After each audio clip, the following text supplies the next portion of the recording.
Dito na tayo sa dalawang unit ng 5-story apartment na ito.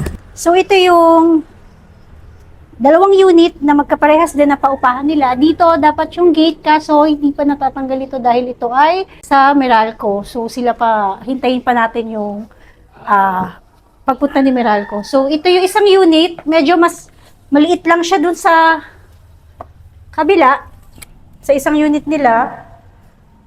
So small lang, parehas lang din. Ito ay wala pang Meralco, kaya wala tayong ilaw. Same CR. Same CR lang, maliit lang to. And dito tayo sa taas, ang pinagawa nila, open type. Kasi supposed to be this is commercial, pero pinapalitan na lang ng may-ari na maging residential.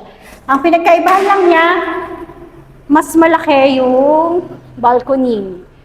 Yan, di lang maganda yung mga wires ng ating dyan sa labas. So, ayun. Ito lang yung dalawang unit.